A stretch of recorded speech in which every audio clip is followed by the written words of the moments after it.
Hello, everyone. Come on in. I can take questions if you have any.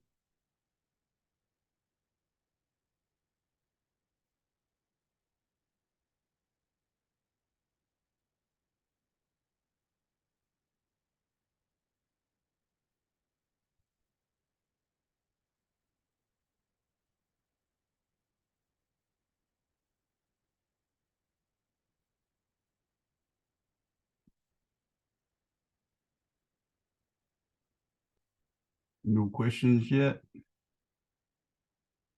All right, got about 2 more minutes.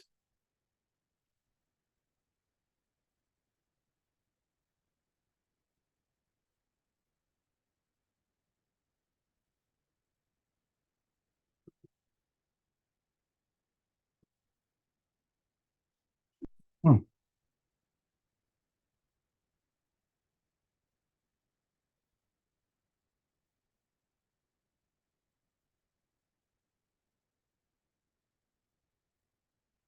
You guys ready for your test today?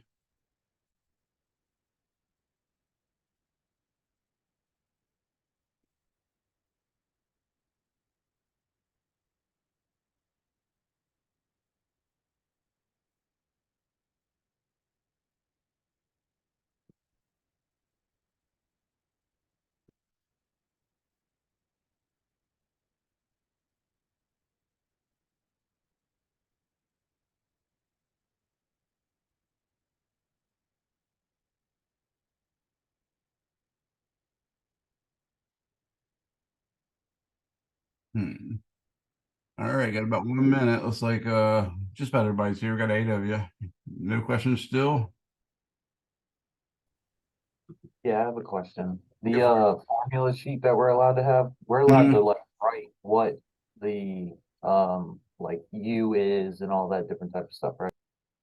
No, all you have to do is just write the equations, and I don't limit you to the number of pages. You are allowed to write words, for instance, like if you have a equation that has A in it, for instance, you can say C equals epsilon 0 A over D, where A is the area, and that's usually in square meters. But you shouldn't write sentences. You should say A equals area, and then maybe put parentheses square meters or something like that. You're allowed, in other words, to identify all the variables. You're not supposed to put the title of any of the equations. Like later we'll learn Gauss's law. We've already learned Newton's first law. So, or excuse me, we've already learned the first law of thermodynamics. So you're not supposed to have that on there. You don't have to have the actual number from the book, but you're only supposed to be ones that the book numbered. So that's the only quote unquote equations you're supposed to have on your equation sheet. Did I cover everything there, or did I go too far afield and forget to answer your question? Yeah, you're good. I was just making sure I did it right. Yeah. Yeah. And I told your instructor already that you're allowed to have it and that y'all knew what it is, what's allowed. I can't keep hitting this one. I'm in a mirror universe and I can't hit the spot up here. But yeah, I told her it's supposed to be there. I also took the tables out of the textbook and made like the tables of the coefficients of expansion and all that. I'm allowed to have that on the test. You are. You shouldn't have to though. I've made sure like any of those that you need, they're already there, so you can leave those if you like. And if there's something missing, like a coefficient of resistivity or one of those things, then obviously if it's a data point or something or a data set, then the instructor can give it to you from the book or whatever. I'm really brothers here. Sorry. Okay, so I can't have it on the test. No, it doesn't matter if you have it or not. I'm just saying you don't need it because I made the test yesterday and it had like it literally even had K in there. So for instance, when we cover Coulomb's law, that was in there and all that good stuff, even though Coulomb's law is not on this one, but like it had everything. Okay, thank you. Anybody else? The stuff that is in like the brackets next to it, are we allowed to put that like to identify like which equation? A lot of the equations are very like so like there's like several where it's like this one says like adiabatic ideal gas. Yeah, I don't like, care about those being on there. That's not a problem. Okay, and then so some of the formulas have the fraction 3/2 in them, and that changes to 5 halves with a diatomic gas, like, are we allowed that? Yeah. Yeah, you can Okay. put that in there. Okay. The main thing is, like, if an equation has a title, like I said, first law of thermodynamics, that might be a test question. So I wouldn't want you haven't identified each of those laws or anything by their actual names, because sometimes we just try to give you free points by asking you what's the first law of thermodynamics or what's the second law of thermodynamics. Sorry. Does that make sense? Yeah, that makes sense. All right. Anybody else need anything? How many questions is the test? I think I made it 25 or 26, something like that. And I actually got kind of excited. I was making it, and it actually has a lot of a lot of concept questions that I thought were not necessarily normal concept questions. They're a little more calculational, but I thought by what I did was choosing a fairly easy problem set where you only had, I don't like 25 or 26 questions. You probably had 3 or 4 that were quote unquote hard. And all the rest are supposed to be fairly easy, but I had I did the same thing for another class, and I had 3 students make A's, 1 student made a good solid C, and then like everybody else ended up giving a class average of 45 or something. So that sometimes can happen, but it should be fairly straightforward. Y'all shouldn't have too much of a problem. Sweet, thanks. You're welcome. I hope that gave you some confidence as opposed to scaring you. That was what I was shooting for, but after I said it, I'm like, well, that kind of scared them. Professor, go ahead. Did you ever get around to posting a practice test for this one? Because I know last class you said that you would, but I didn't ever see it pop up on Canvas. Yeah, that I didn't make one separately for those chapters because the practice test 1 and practice test 2 really did cover it well. And it looked like everybody had taken practice test 1 and practice test 2. The thing is, this test will not include any from chapter 20. So you've been doing more than enough by doing those 2. I did actually try to do 17, 18, and 19. But I had basically one of my other classes had my test bank corrupted, so I couldn't make it without completely cleaning out my test banks. So I ended up having to just leave it as was. Have you had a chance to do practice test 2 and practice test 1? Not for 19 through 20, I haven't, but I was doing I went into the study area on Pearson's website, and I went through the 3 chapters that that the test was going to be on. But gotcha. I did want to point out, so like there's a section on Canvas under like modules where it has practice, and there's like individual practice for each of the chapters. Yeah. That worked for 17, but 18 and 19 didn't work, huh? I thought I had all those bugs worked out. Oh, maybe it's because the date, maybe because it said December 6th. That's not very helpful at all. It's not even supposed to ever go away. It looks like it has 0 points too. Crap. So sometimes when I copy the test over, it doesn't keep the question. So that's what happened with that. I'll make sure that gets straightened up.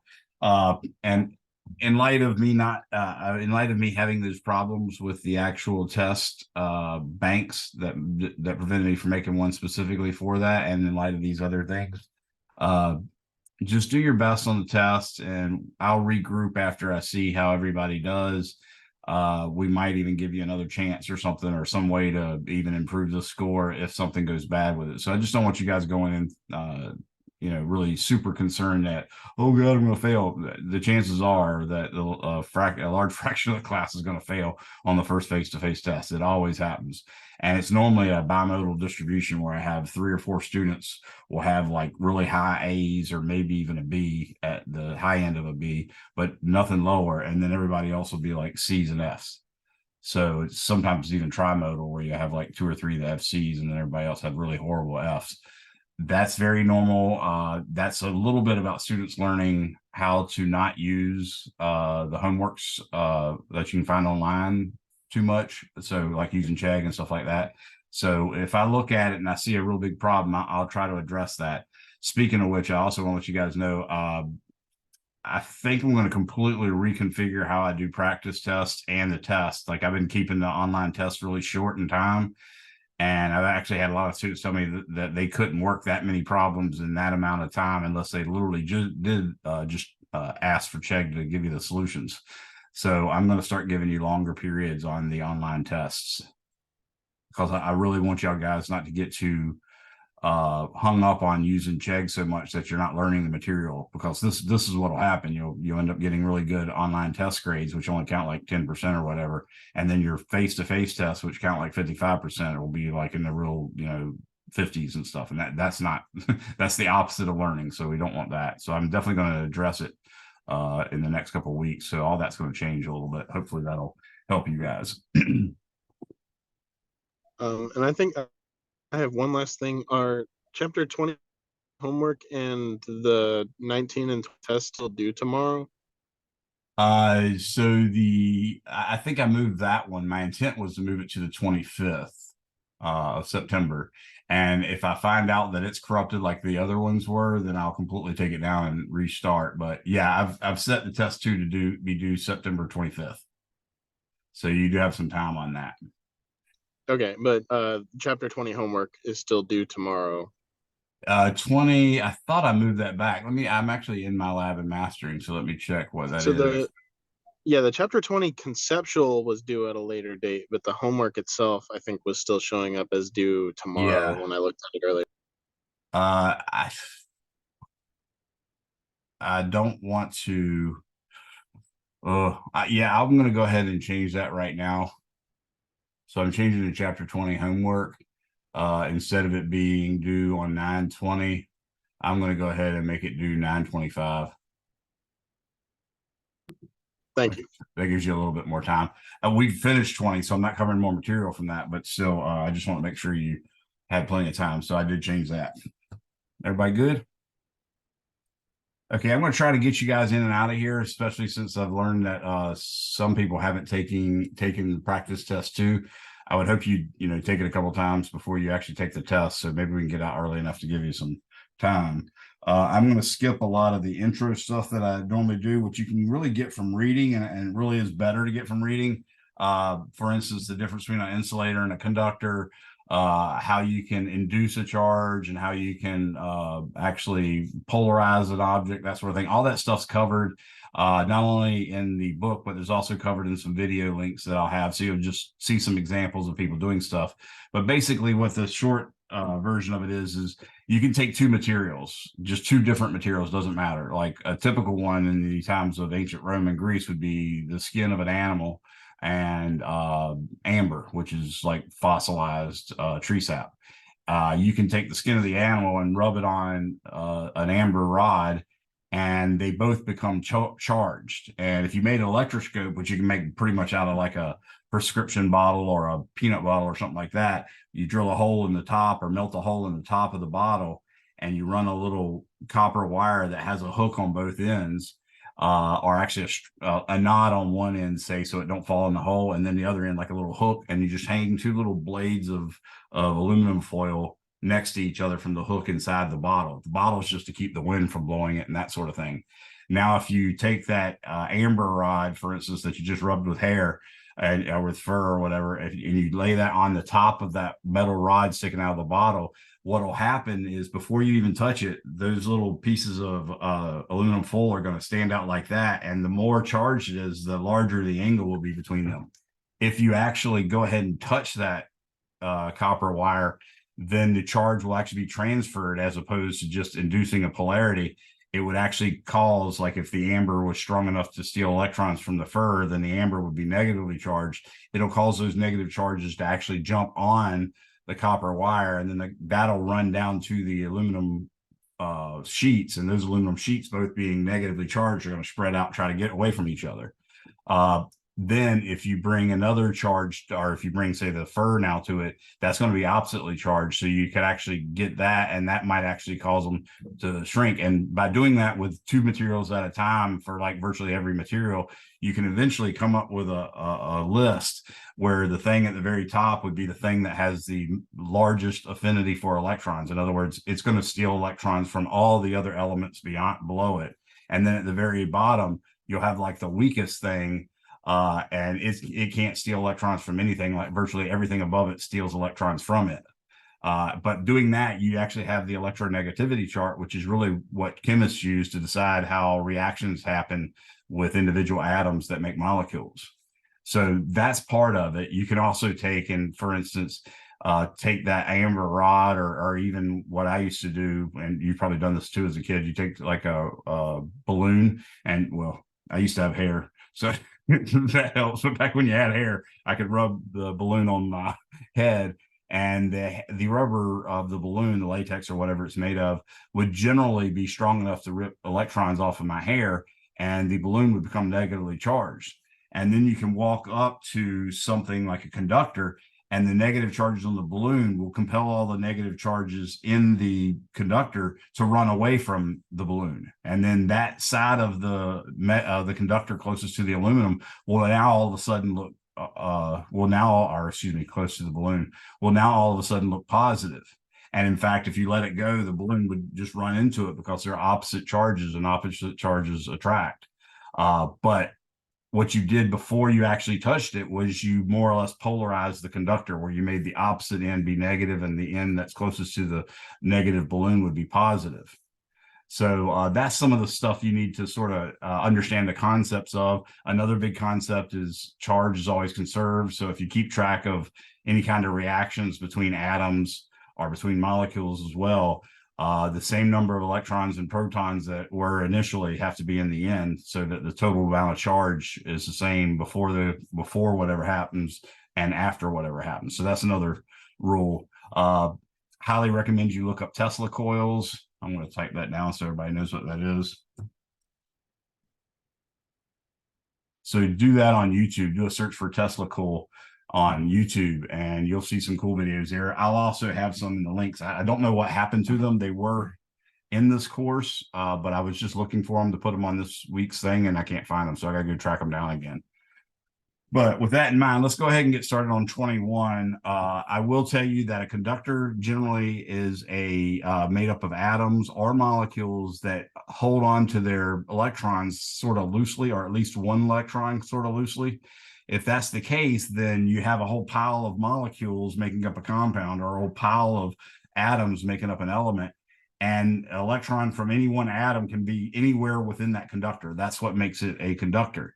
And the ones that have more of those electrons free are more conductive than the ones that have less. But it makes a spectra, if you will, or a whole, I don't know, sort of a rainbow or continuum of conductor / insulator.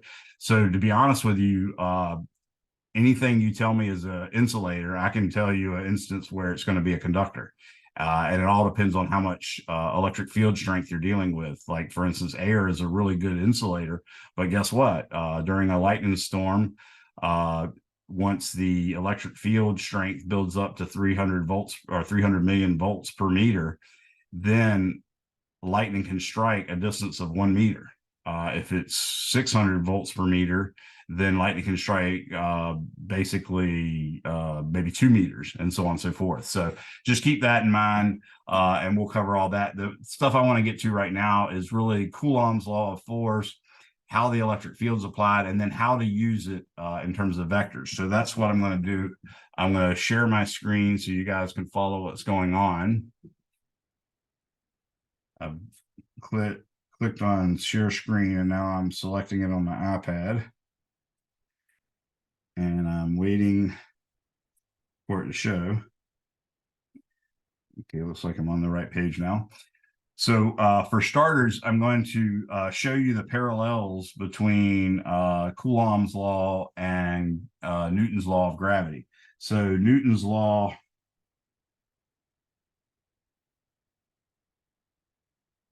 of universal gravitation,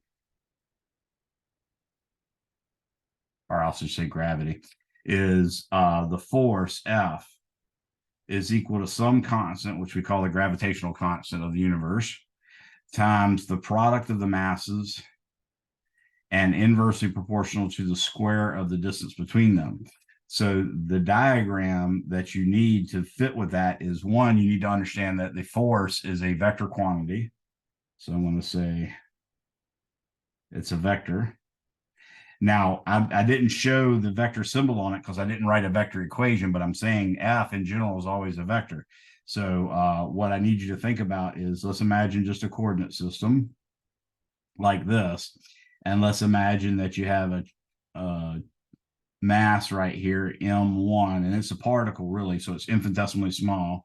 And you have another mass over here, say M2, then the distance between them, let's say, I'll use this symbol. That distance right there from here to here is the R in the formula. So if they're point particles, it's from the point to the point. That's what R is, the distance between them. And not only that, the force is actually parallel to that line.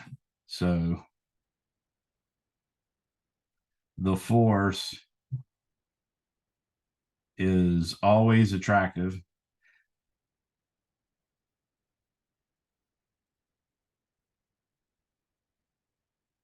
and parallel to that dashed line. So you see the dashed line goes from M1 to M2. What Newton said was that there's a force of attraction between any two bodies that have mass.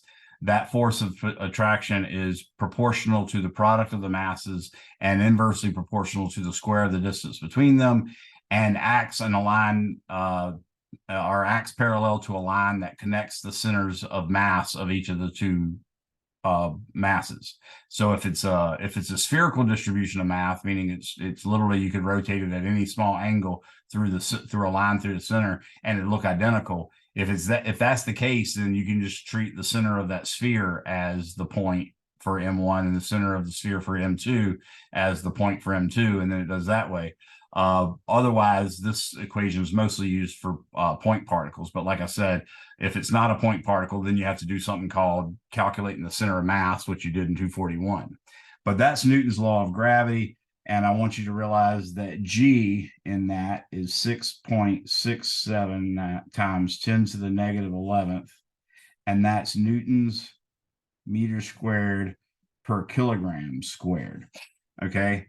Now I'm going to show you another law, and it's called Coulomb's law.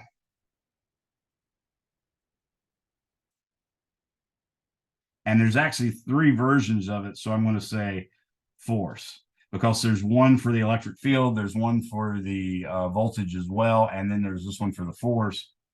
What this equation is it's F is equal to, your book initially uses K. I'll tell you that K is like the least useful constant. I mean, it's useful in saving you pushing in a lot of buttons, but it's not something that comes up in the equations later on as we continue to learn about electricity and magnetism. So I'll show you another version in a second, but it's some constant K times Q1 times Q2, where Q1 and Q2 are charges, and they're measured in coulombs, which I'll talk about a little bit more. And that's all divided by R squared. But as I said, we usually don't use that K. Most serious electrical engineers and stuff don't use that K. They would use this, Q1 times Q2 over 4 pi epsilon naught R squared. And again, we have the same sort of scenario where you have a coordinate system and you have a charge Q1 that's a particle and another charge Q2 that might be a particle, and that there's a line connecting them.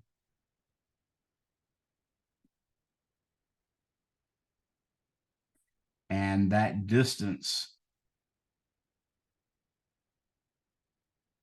along that line is R, and the force is parallel to it as well.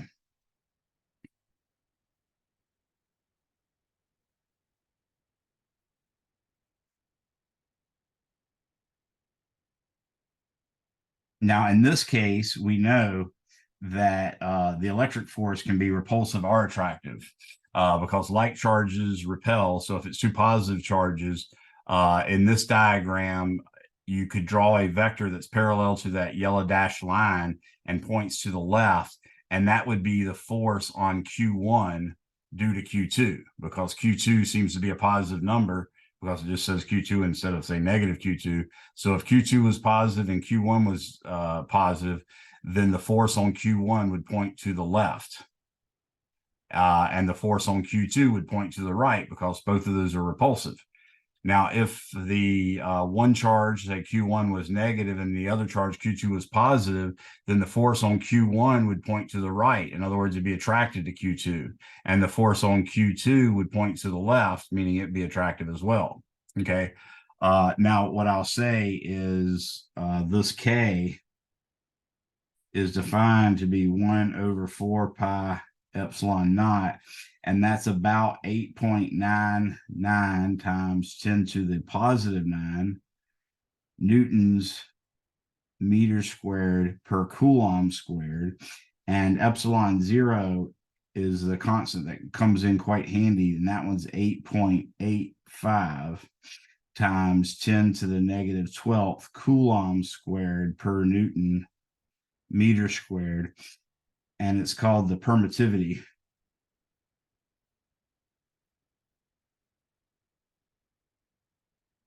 of free space.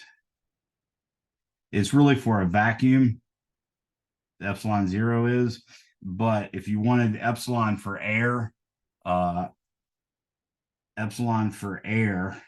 is literally like 1.0006 times epsilon 0. So you can see the air is essentially the same thing as the vacuum. So you don't have to think too much about it. You can just use epsilon 0 just about everywhere, unless you need, like I said, the 4th decimal place or something. Any questions on that so far? Okay, so that's the crux of all this stuff. Now, what I offer to you is already in this week's module. There's an an extra credit problem. It says Coulomb versus gravity, or gravity versus Coulomb. So what you can do is you can take the electron and the proton that are in a hydrogen atom. So imagine this is the proton in a hydrogen atom, and this is the electron in a hydrogen atom. And of course, this distance right here is called the Bohr radius.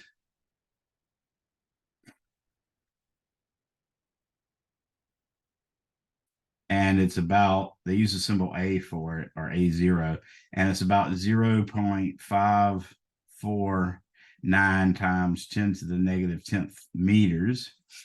And you can use that to calculate the gravitational force for the electron and the proton. That's one part I'm wanting you to do. Another part I'm wanting you to do is calculate the Coulomb force, which is the electric force between the electron and the proton in the atom. And then finally, part C, I want you to calculate F Coulomb over F gravity. So you can see how much bigger the Coulomb force is than the gravitational force. I mean, if you just look at the constants, you can already see if I divided K by big G, you'd get something on the order of 1 followed by 20 zeros. So that would suggest, as a bare minimum, that the electric force would be 10 to the 20th times stronger than the Coulomb, than the gravitational force. But in fact, when you do this calculation, you're going to get something more like 10 to the 40th. So that's an extra credit problem for you guys. It's already posted in this week's module. So I'll just label it extra credit right here. So that means you're going to have to look up the mass of the electron, the mass of the proton, and I already gave you the length, but you might want to verify. Okay. And of course, you also need the charge of the proton and the electron, and the magnitude of that charge is 1.602 times 10 to the negative 19th coulombs. So the unit of charge, for the record here, the unit of charge is the coulomb, and the unit, of course, of force is the Newton. Okay, but to give you some idea how big a coulomb is, it's not unreasonable for a whole lightning strike to maybe transfer a couple hundred coulombs. So a coulomb's really a big unit of charge. We'll later find out, for instance, that the capacitance is measured in farads, and that's related to basically coulombs per volt. And a farad's also big, and such that, you know, a single coulomb could kill you if it, you know, hit the right place, just like a single amp, actually a single milliamp could kill you, but a single 1 farad capacitor could kill you as well. So it's just to give you an idea, these are really big numbers. So you're going to have to look up those things: the mass of the electron, the mass of the proton. You might want to verify that my memory is right about the A0. And then the key thing about using Coulomb's law is you never include the signs.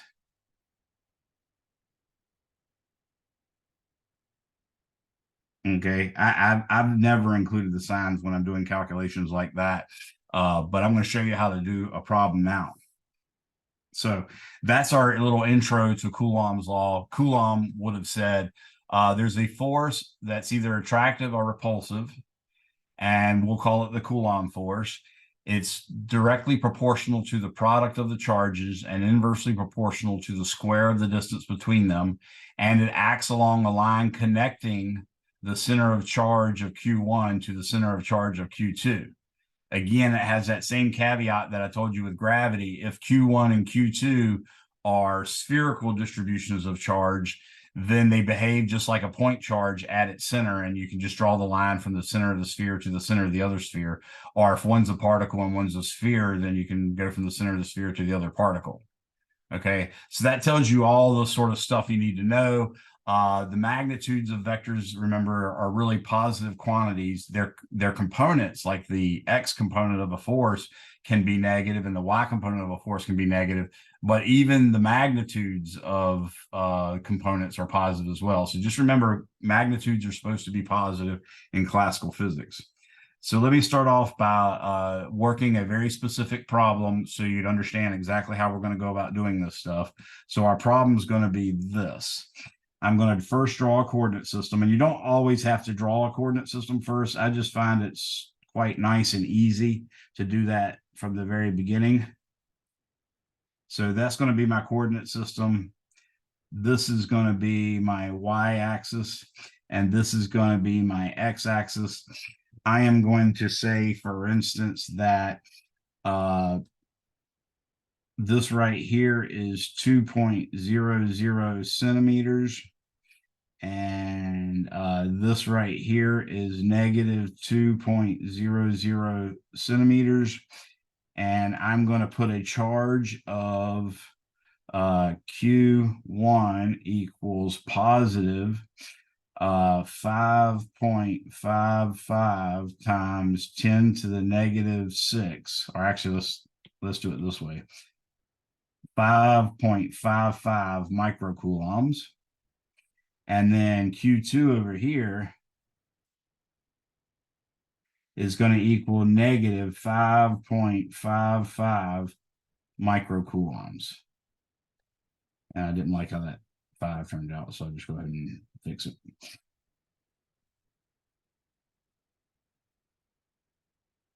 Okay, so that's the two charges. And now what I'm going to do is I'm going to go up 1, 2, 3. I'm going to go up to here, and this is going to be 5.00 centimeters. And what I'm going to do is put a charge here that is Q equals, let's say 4 plus 5. It's 4 plus 25, 29. So yeah, we'll say roughly this is 4.00 times 10 to the, well, let's not do the times 10 to, let's say millicoulombs. Okay. Now I'm going to also imagine putting the charge here. And this will be what I do for part A. And this will be what I do for part B. What I want to know is the F on Q at A equals question mark. And I also want to know the force on Q at B.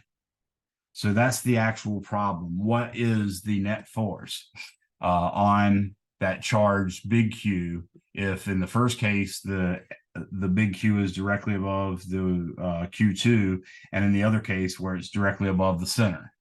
Everybody follow that problem? Y'all understand what I'm asking about there? Now, technically speaking, it is a force, so I'm going to go ahead and write a vector symbol over it because really I want vector answers. So you got to remember force and something we're going to see later is an electric field. They're both vector quantities, so you really need that. So let's say solution. The solution is this. Just like we learned in gravity, FQ is equal to F on Q due to Q1 plus F on Q due to Q2. So what I've got to do is find FQ1, FQ2. We're doing part A right now. So FQ1, this one, FQQ1, that's going to be equal to 8.99 times 10 to the 9th newtons meters squared per Coulomb squared times. Now what we're going to do is we're going to say we're talking about Q1 here. It doesn't matter though because they have the same size, and micro is times 10 to the negative 6 coulombs, and then times 4.00 times 10 to the negative 3 coulombs. Notice I did not put the sign in there. I did not put the minus, the negative sign in there, and you don't want to, okay? And now all this is going to be divided by the distance between them. So if you look at this, let me use a different color than what we already have here. I'm going to use this, let's use this sort of pinkish color. So that's the hypotenuse when I talk about Q1 with, that's the hypotenuse when I talk about Q1 with A, and this is the length, of course, when I talk about Q2 with A. So actually this, since I was saying Q1, I had gotten mixed up which one was Q1, but that was positive anyway, so I wouldn't have put a negative there, but you'll see I won't put a negative in the other part either. But the distance between Q1 and big Q, notice that's 4 to the left from Q1 to Q2 is 4 centimeters. And then I go up 5 centimeters. So this is like I thought it was like a 3, 4, 5 triangle, but now I realize, no, I did 5 on the other part. So it's not that either. So what I'm going to do is I'm going to calculate the hypotenuse, and the hypotenuse of this is 2.00 centimeter, or actually 4.00. 4.00 centimeters squared plus 5.00 centimeters squared. Take the square root of that, and then I'm going to take the square of that. And of course, that technically is going to give it to me in centimeters, and it's going to give me centimeters squared. So really what I got to do now is I got to take 100 centimeters and realize that's equal to 1 meter. And then I got to square that as well. That way it'll convert it into meters. So when I do this calculation, I just get the magnitude. So let's say, and actually I'll do all that conversion stuff beforehand rather than after. I'm going to do 8.99 e to the 9th times 5.55 e to the negative 6 times 4 e to the negative 3. And then I'm going to divide all that by, this should be 4 squared, which is 16, plus 5 squared, which is 25. 16 and 25 would be 41. Yeah, 41. So that'd be 41 square centimeters. You take the square root, that just gives you square root of 41 square centimeters, but that's 0.41. So I'm going to say 0.41 centimeters, and then that's, or meters, excuse me, and then that's squared. So I'm going to put 0.41 squared in the bottom. And y'all should check your math too to make sure I got the same answer you did, or you got the same answer I did. But I got 1,187 newtons. I'm using 3 sig figs on everything, so that means the 7's not a sig fig. Okay, so that's the force on Q1 on Q due to Q1, and now here's the force on Q due to Q2. Again, it's going to be 8.99 times 10 to the 9th Newton meter squared per Coulomb squared times, again, this time it really is supposed to be negative, but I'm not including the negatives in there, and I don't want to. 10 to the negative 6 coulombs times 4.00 times 10 to the negative 3 coulombs. All that is going to be divided. Now you can see the distance is actually 5 centimeters between Q2 and Q, at least in position A. So what I'm going to put is 0.0500 meters, and that's going to be squared. Okay. So again, hopefully y'all are checking your work with me. I'm going to type it in now, 8.99 e to the 9th times 5.55 e to the negative 6 times 4 e to the negative 3 divided by parentheses 0.05 squared close parentheses.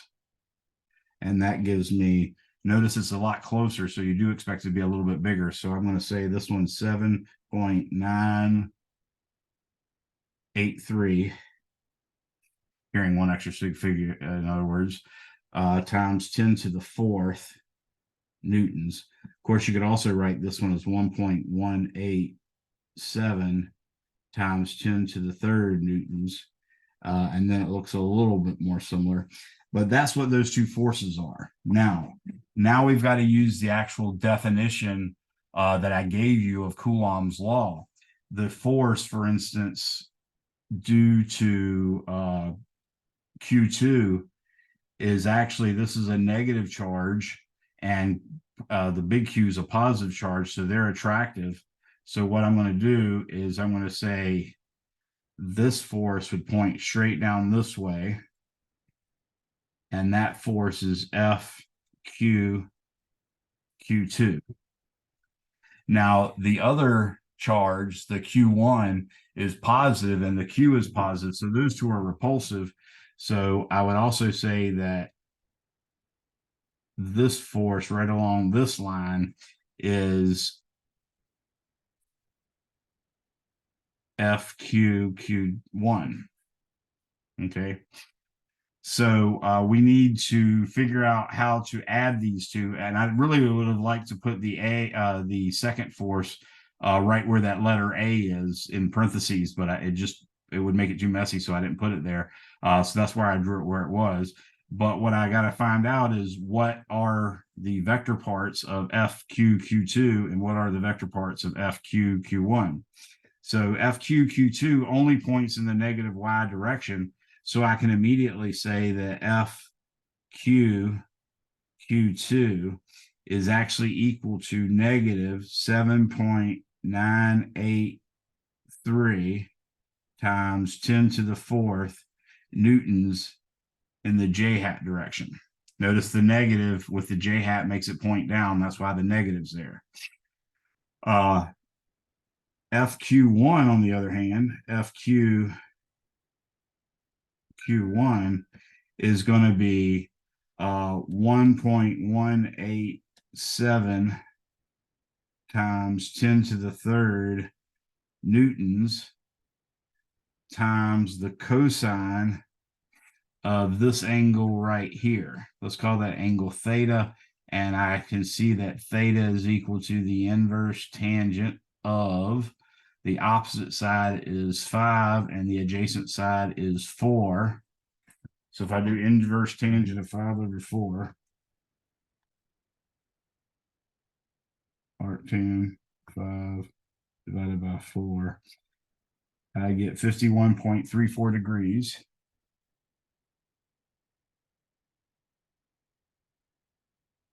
Degrees like that. So I'm going to say cosine 51.34, excuse me.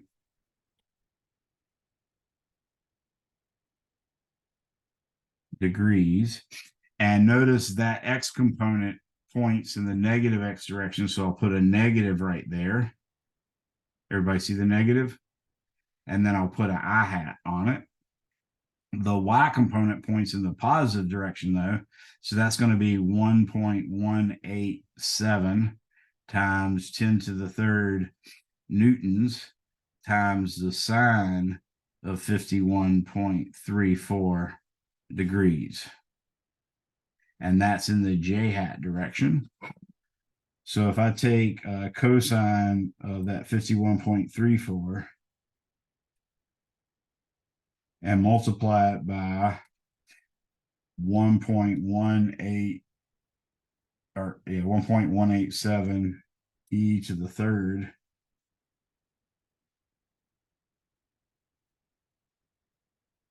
then I get 741.5. So it'd be negative 741.5 newtons in the I hat direction, plus, now I'm going to do the sine of 51.34, and I'm going to multiply that by 1.187 e to the 3 again, and that's going to give me 926.9 newtons in the j hat direction. So that's how we actually made a scalar magnitude into the actual vectors. So I can now compute that the net force FQ at A is actually going to be equal to, I just add the x components, which there's only one. So the x component is going to be negative 741.5 newtons in the I hat direction. And now I've got to take the 926.9. I'm going to say 926.9, and I'm going to say minus 7.983 e to the fourth, and that's going to give me minus 7.890 times 10 to the 4 newtons in the j hat direction. I can also use this. I'm going to go ahead and switch to red so we can make it stand out. But basically, what I have here now is a coordinate system that I'll put, say, right here. There's my x-axis, there's my y-axis, and what I have is a x component that is negative 741.5 newtons, and then a y component that is huge, okay? And this one, for instance, is negative 7.89 times 10 to the third newtons that way, so that I can now say this is FQ at A, is that one, and I can say this angle is phi. When I do that, I'm going to have 741.5 squared plus 7.89 e to the fourth. That was supposed to be e to the fourth, crap.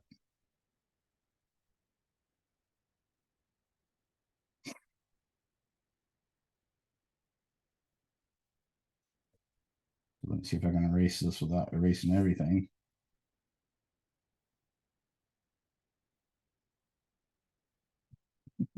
I shouldn't have put that in black, but oh well. 7.89 times 10 to the fourth, and that's going to be squared. And I take the square root of that.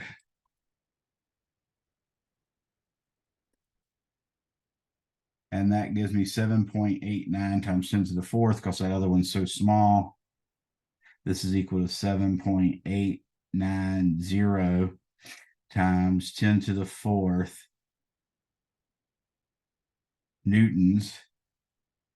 And it's at phi equals. Now I'm going to take the inverse tangent.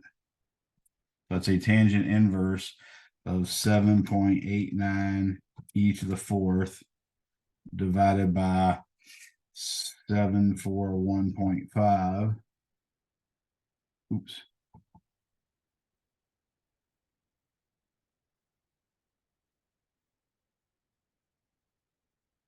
And this gives me 89.46 degrees.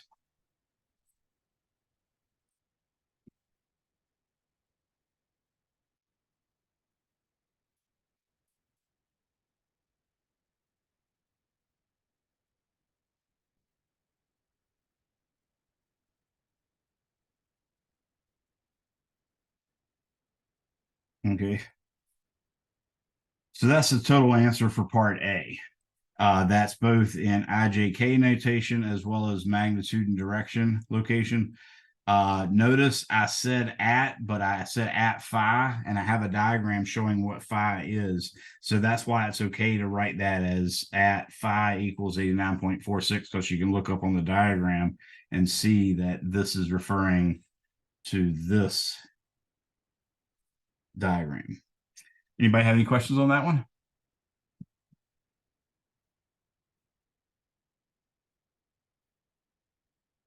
Anybody have any questions about how we use the formula to get the magnitudes and then what we did to make it into a vector? Do y'all understand how that worked?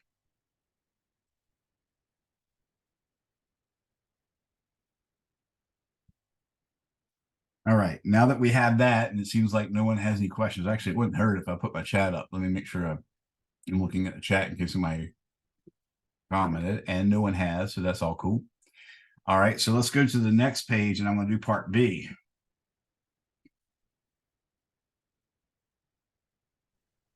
Professor Younger. Yes. I'm sorry, this is a little off topic, but I just noticed that so the test, you made it due at 5:20. So all of our tests are considered late right now.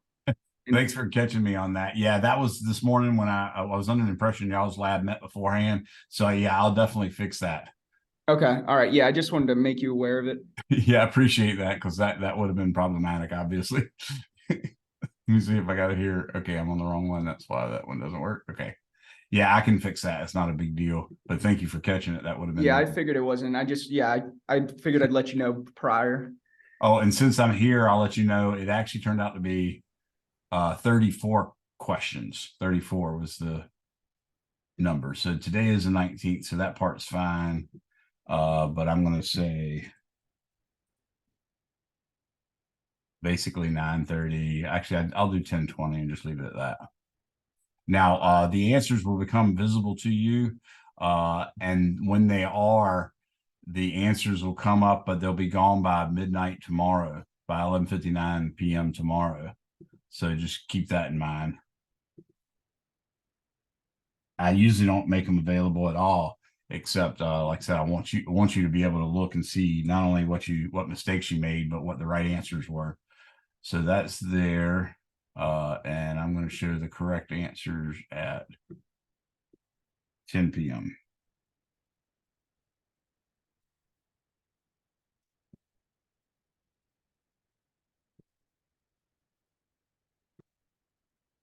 What? 10 p.m. Yeah. Okay. You So I don't got carry that it around with fixed. you everywhere? No, I'm not a man. What the hell? What's that? No. No, that would break Too your, obvious too. well, that would, yeah. Okay. Someone's talking with not realizing that they're on. Yeah. But anyways, okay. So solutions Just like continued. We're going to do part B now. Anybody have any questions on this, or y'all just talk about other stuff? Okay, so this, I'm going to redraw the diagram just so we can have a better picture of the force. So suspicious. But if you turn Gavin, turn your mic off. Wait. So right before I'm going to turn it down. Hey, Gavin. Pat, turn your mic off. Here you go. Thank you. Sorry, guys. All right, so we have this, and as I said, this is at 2.00 centimeters, and this is Q. I think I called this one Q1, if I remember correctly. Yeah, that's Q1 equals 5.55 times 10 to the negative 6 coulombs, and then over here is negative 2.00 centimeters. And this one is Q2 equals negative 5.55 times 10 to the negative 6 coulombs. And then up here is 5.00 centimeters. And now Q is 4.00 times 10 to the negative third coulombs. So again, if you look at Q and Q1, that force has to act along that line. These two guys are in fact repulsive because they're both positive. So that means that force is that way. That's FQQ1 is that one. And then this Q2 charge acts along this line. So it will point like this. And I think you can see from the symmetry of it that FQQ2 and FQQ1 have exactly the same magnitude. Okay, that means that their Y components are going to cancel one another out, because you can look at it and see that, for instance, this one has a negative X component and a negative Y component, whereas this one has a negative X component, but it's got a positive Y component. So I just need to calculate, for starters, this is part B. I got to calculate, for starters, I got to calculate the magnitude of FQQ1, which is also equal to the magnitude of FQQ2, which is equal to 8.99 times 10 to the 9th Newton meters squared per Coulomb squared, times, now we've got 4.00 times 10 to the negative third coulombs, times 5.55 times 10 to the negative 6 coulombs. Now the distance, you can see, is basically 0.0200 centimeters. That's going to be squared, plus 0.0500 centimeters. That's going to be squared. And then to get R, we would, after squaring those and adding them, we'd take the square root, but then we'd have to square it. So I'm just going to write it like this, period. Okay. So now we can get 8.99 e to the 9th times 5.55 e to the negative 6 times 4.0 e to the negative 3. Now I'm going to say divided by parentheses 0.02 squared plus 0.05 squared, close parentheses, and this gives me 6.882, carrying one extra sig fig, times 10 to the 4th newtons. So that's their magnitude. FQQ1 X, or I say Y component, is equal to the negative of FQQ2's Y component. So that implies FQY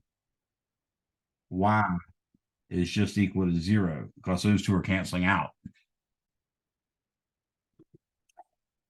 So I don't have to do the Y part at all, but FQQ1 X component is also equal to FQQ2 Q2 X component. So FQ X component is just 2 times what I'm going to do now is I'm going to say the magnitude, which is 6.882 times 10 to the 4th newtons. And now I've got to take the cosine, and it'll be the cosine of, if you look at this, what we'll find is this angle right here, alpha. Alpha is equal to the tangent inverse of 5/2. So I'll type in tangent inverse 5 divided by 2, and that gives me 68.20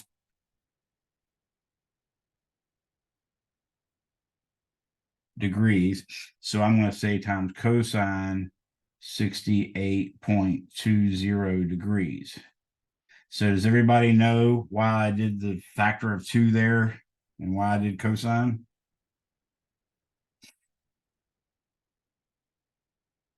Anybody have any questions on that?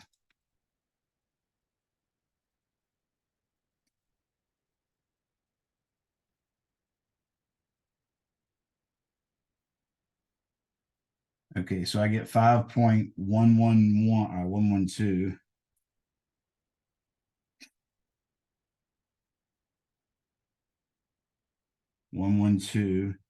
Times 10 to the 4th newtons, and it purely points in the negative I hat direction.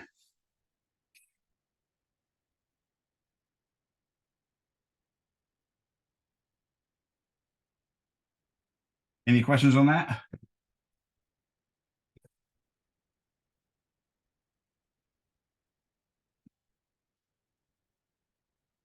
Everybody understanding what we did there? All right, so the last thing I want to do is I want you to realize this is kind of a pain, and it has something philosophically that we consider problematic. Newton considered it problematic when he discovered his law of gravity. It was to him as if the sun was reaching out and grabbing a hold of the Earth or Mercury or Venus, and the Earth was reaching out and grabbing a hold of the moon to keep them in orbit, but there wasn't any physical contact between them. So it was what we called action at a distance. So Newton was bothered by it, but he knew he could solve a lot of problems with it, with his hypothesis as it was. And he figured he couldn't necessarily solve the problem, so he might as well work with it as it is. So what I'm going to show you now is what we actually did to compensate for that. In the case of gravity, we sort of did the same thing, but it didn't quite work out as well. So Einstein had to revisit that in an entirely different way. But what worked with electricity actually did work. In other words, what we imagined is, let me switch to another page. We imagined that we had a Coulomb force,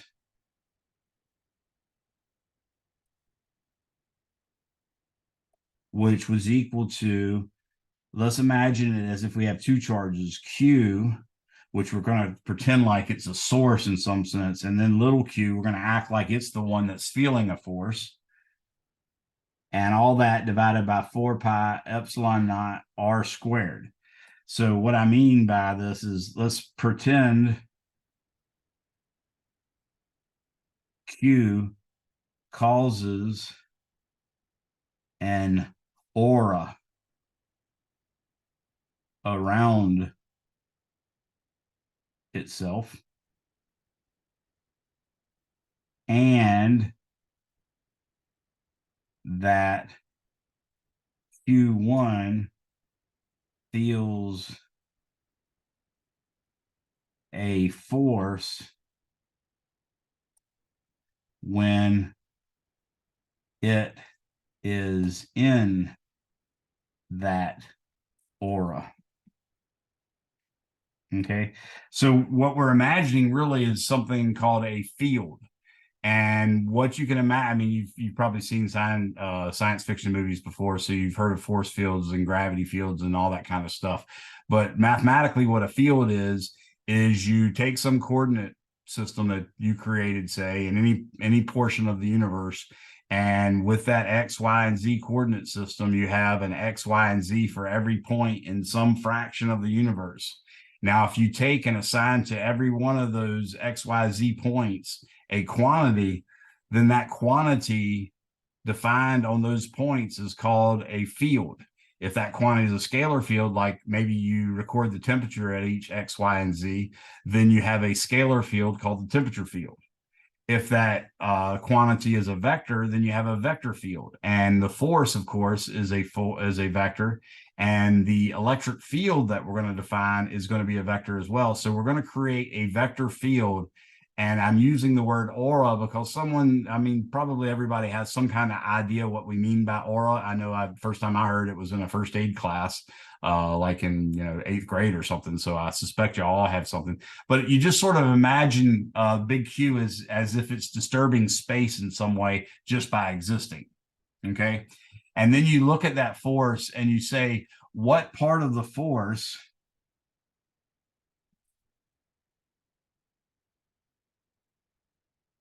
what part of F is due to Q, and what part is due to little q. Okay. So what I want to imagine is a field that's independent of little q. So can you think of a way that you get little q out of that formula for F?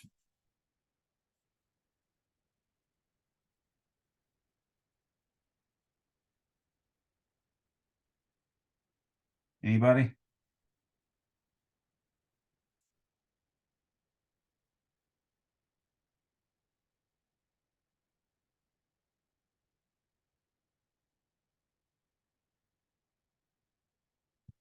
What if I divided F by little q?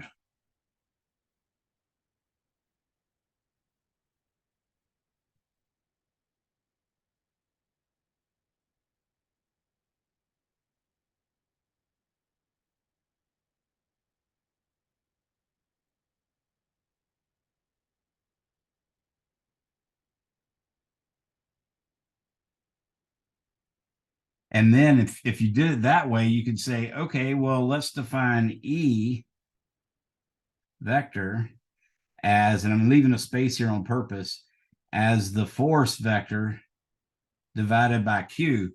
But what you got to realize is if you're going to say big Q is creating an aura, then little q is going to create an aura as well.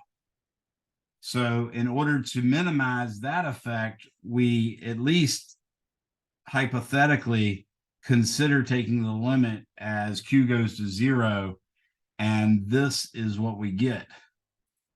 So we get the Coulomb field has a magnitude equal to q over 4 pi epsilon naught r squared. And that's what we've done to eliminate quote unquote action at a distance. We basically just imagined that any charge q creates a field. And if you want to know the force acting on a particular charge, then you just say F is equal to that charge times E.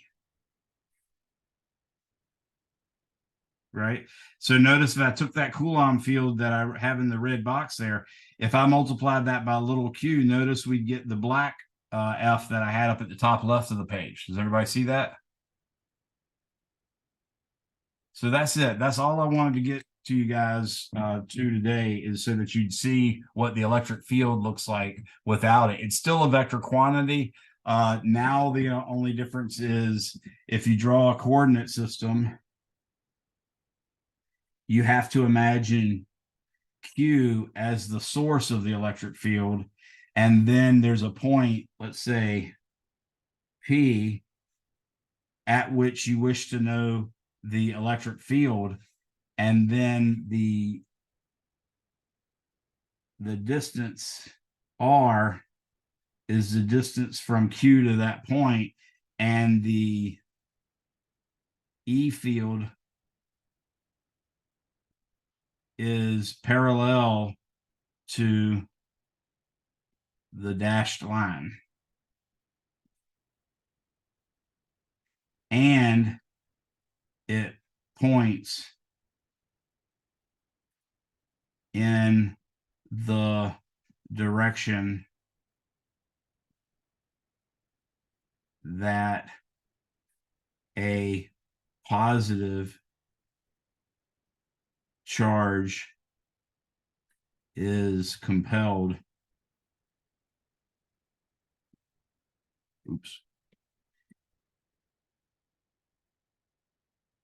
to move. So for instance, if big Q is a positive charge, if we put another charge at P, then the electric field would point away from Q towards P along that dashed line. That's all I mean. Okay. That's it. You guys are free to go. I've given you about 12 minutes. Obviously, that's not nearly a lot of time, but that still gives you quite a bit of time till your lab starts at 7. So you probably can fit in maybe one practice test. But the main thing is just, stick around if you have any questions. If not, you're free to go. And I'll wait for the last person to leave. Good luck on your test, everybody. I hope you do really well.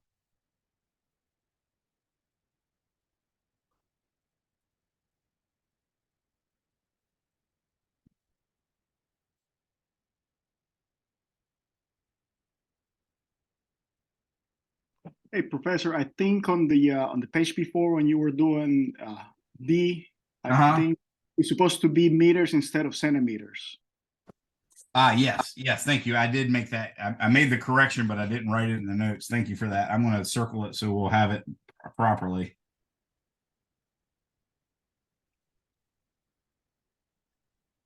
Professor Younger, I had a question for you.